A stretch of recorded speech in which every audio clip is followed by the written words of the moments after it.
Okay, welcome to phase 2 of the build, which is going to be the framing of the coop. The coop is going on this side. Depending on how long the videos are, I might include the sheathing on this one, and I might include the framing for the run, but that'll be TBD. But let's come over here. What I've been doing is, if you can see here, I went in onto the computer and converted part of my model into something useful. So I have where all the 2x4s are going on a particular side, and I have their dimensions here. So that's the high side there, that's the low side. So this will be south, this will be north. Then if you look really close, I don't know if you can actually see it or not, but there is little ellipses all over the place. That's where the pocket holes are actually going. So I did that while I was on the computer, so I didn't have to try to figure it out while here. Okay. The noise in the background is they are doing something that probably should have been done when I actually built the shed, which was they're putting gravel on the floor of the shed. So if you hear noise, that's what it is. Sherlock, that's supposed to be for the chickens. You can eat grass in anywhere, but that's for the chickens. So first up, what I'm going to do is I'm going to start cutting with my miter saw the south side, which is the small side here. And then when I get done with that, I'm going to start using the Craig jig to cut the holes. And I'll show how I'm going to do that with the Craig jig. Miter saw is pretty self-sufficient or self-explanatory. It's vertical right now, but I'll pop it horizontal and then just cut them. And then hopefully, depending on how it goes today, we might even assemble this side today. Okay, all the pieces are cut on the first one. So now I'm going to start in with the Craig jig. There are many different types of Craig jig models. I don't even think they make this one anymore. So if you want a particular thing on how to use the Craig jig, then I would say just go on YouTube or something, and people have videos on how to do those all the time. So what I'm going to do now is, let's look at my master sheet over here. All right, I'm going to look at the 1 foot 8.5, which is that one right there. So even though it doesn't show it, it's going to have pocket holes on both sides. So what we do here is I set the board up vertically since it's a small board, and I will clamp it. And because this is a 2x4, I'll be using the first and the third holes. And they do not recommend using an impact driver to actually put the screws in. So I'm actually using my impact driver to drill the holes, and I'm going to use the screwdriver to actually put the screws in. The reason they don't want to use, or you don't want to use an impact driver, is the impact driver is too powerful, and when you drill it with the screw, putting the screw in with the drill, it will get to a point and then you'll feel a lot of pressure, and then you stop at that point. With the impact driver, it would just go right through it. So we're going to start drilling these holes and see how far we get. Alright, so I just did my first 2 holes there. I just wanted to make sure it's going to work right. But with this particular Craig jig, I think it's been used so much that the clamp on the back here is actually not working properly. So I got to redneck it up a little bit. So I set it there, and then I take this clamp here, which is supposed to be used for something else, and I put that in the hole there, and then I just clamp it down like that. Now it's not going to go anywhere. And then I take my impact driver here.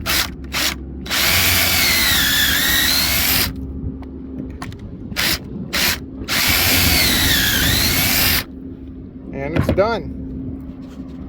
So then all I got to do is pop it out. And there's my 2 holes. So now I just got to do this 100,000 more times. Well, not that many, but it's going to feel like it. Okay, it is the next day now. Didn't get a whole lot done yesterday because in between all the site work and moving the stuff in and out of the shed, just didn't happen a whole lot. But what I was able to do was get my Craig jig holes done. So as you can see here, I got them on both sides, and I got them on all the pieces that need to be done. So what I'm going to do now is, if you look here, you see this one here that says 1'5", and this one here that says 1'9". I'm going to put these together.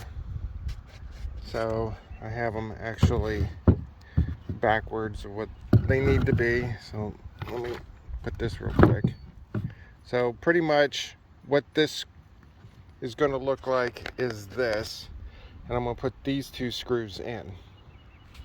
So these screws look a little different than regular like wood screws. You can see they have a flat head right there, and they have a special tip, which is a square tip. Let me zoom back out a little bit. There we go. And so you just set them in there like so. And then they recommend not using a impact driver, but to actually use a drill. So let me set the clamp up and we'll screw this in. Okay, I put the clamp on, so just in case it moves. And the wind is really blowing right now. So basically the screw goes in. Oh, hold on a second. Andre wants to hold the camera. Okay, so I'm putting the screw in now, and then putting it in. And then you saw it where it locked right there. And then as soon as you get a significant amount of pressure, you stop and it's done. And then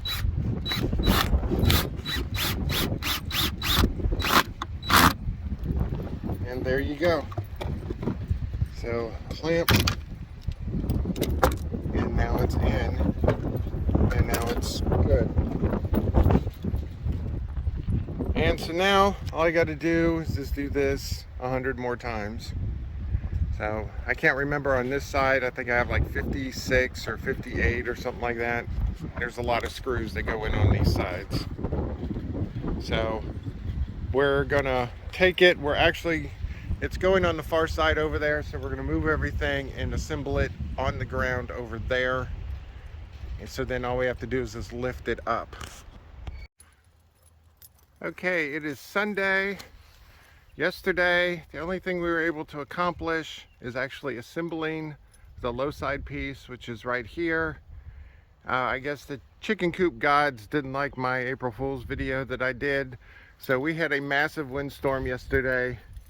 The biggest amount of wind that I was able to clock was over 40 miles an hour. And it was pretty much doing that all day yesterday. So we had to stop around 11 o'clock because the wind was just too much for us to be working. So anyway, this is Sunday morning. Lady, of course, is having fun. Sherlock is over here chilling. Yeah, you.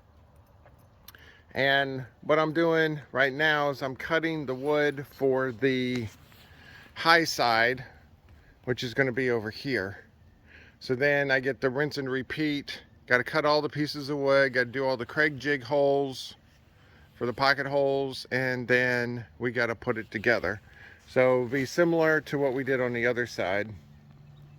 Then Andrea moved. We got 3 rain barrels about a week or so ago. We had them on the side of the house, but they kept blowing over and getting all over the place yesterday. So I turned around, or Andrea picked them up, put them over here. So if they would roll around, they would roll around in the chicken run area so they wouldn't escape on us. We got these barrels. Somebody on Facebook Marketplace was selling these barrels. These were, excuse me, I think these were pickle barrels. It was some sort, these are food quality barrels. What we're going to use them for is rain barrels, but they're 50 gallons a piece, and somebody on Facebook Marketplace was selling them for 20 bucks. The only downside is they have the smell of what was in them, which in this case was pickles. But we're going to use, Andre's mother's going to use one as a rain barrel. We're going to use one when we eventually get gutters on our house.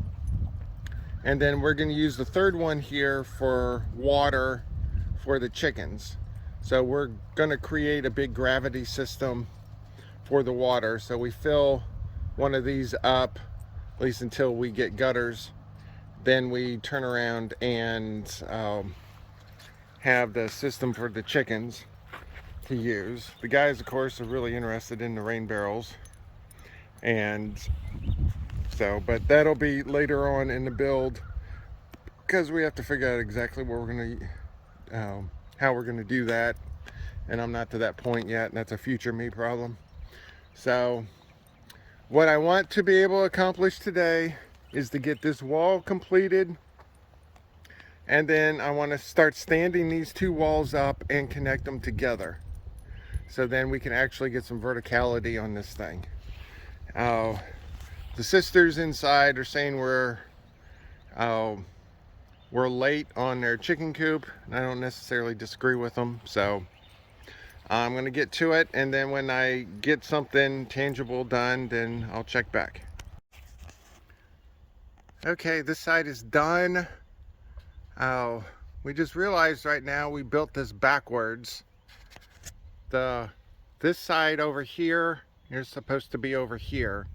So what we'll have to do is when we pick it up, we'll have to flip it 180 degrees, which means the pocket holes are going to be on the outside, which it's just going to have to be what it is. The ones down on the bottom are the only ones I'll be concerned about, so we'll probably have to caulk those. But other than that, this one is done. Two things with this pressure treated wood. I don't know if it's pressure treated wood in general or if it's this particular pressure treated wood. This is #1 grade, not #2 grade, which normally what framing lumber is. They gave us #1 grade for some reason. Not complaining, because #1 grade is better. But some of these 2x4s are 3.5 inches wide, like they're supposed to be, and some of them are up to 3 3/4 inch wide. I didn't know that at the beginning, so when we started assembling the other side, we had to start cutting because some of these boards are wider than others. So what we did is we just started assembling it, and then we just cut them as necessary. So it's not the worst thing in the world. It's just more annoying that my 2x4s are not actually the width that they're supposed to be. And they're different widths. If they're all the same width, then I would just adjust accordingly, but they're not, so oh well. Other thing is, I might have a different opinion when we're done with this, but I do not like this Craig jig pocket hole system. It might be fine for building furniture or something. I don't like it. It's that stupid square head, which is what the screws use, is way too finicky. If it had a star bit on it, it would be a lot better, but that's just a nitpicky. And it could also be I don't know how to use it properly. That's not outside the realm of possibility either.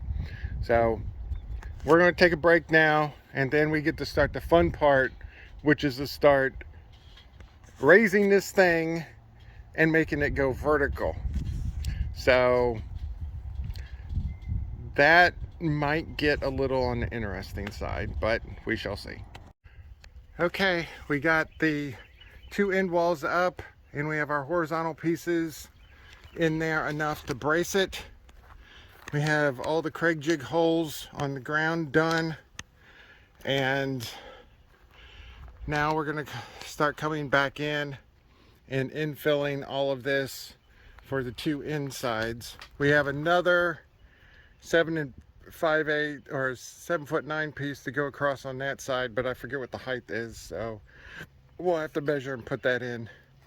But yeah, starting to come together, and now we're going to start with these, and as soon as these end walls are done, then the next thing I'm going to do is put the mesh on the bottom, because we're putting 1/2 inch mesh down here all the way around on the 3 sides. And the easiest way for me to get to that is before the floor goes in. The floor framing and all that kind of stuff goes in. So normally the mesh would be one of the last things in, but this time I'm changing it up and putting it as one of the first things to go in. So when we get this framed up right before we start the mesh, then we'll come back. Okay, Sherlock has a very happy look in his face.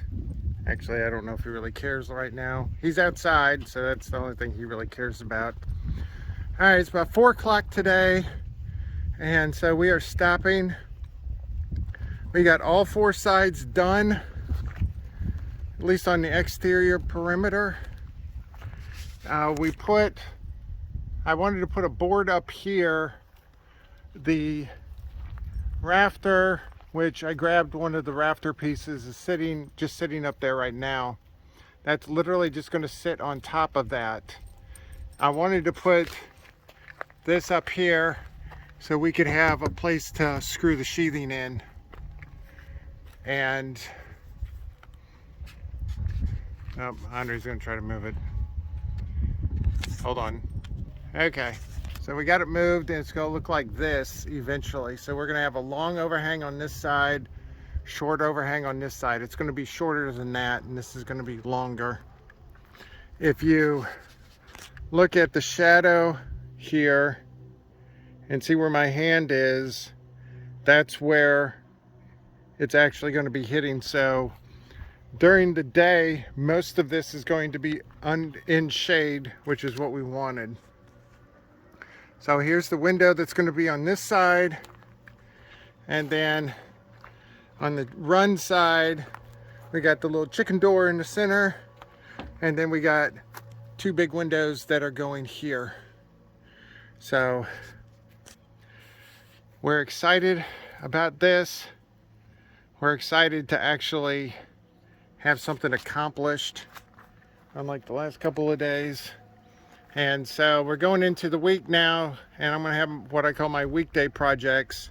So the first weekday project is I'm going to put the mesh around the base underneath the coop itself, because I want to put this in first before I get any framing or sheathing or anything, so I can actually move in here rather than getting on my back and trying to contort myself.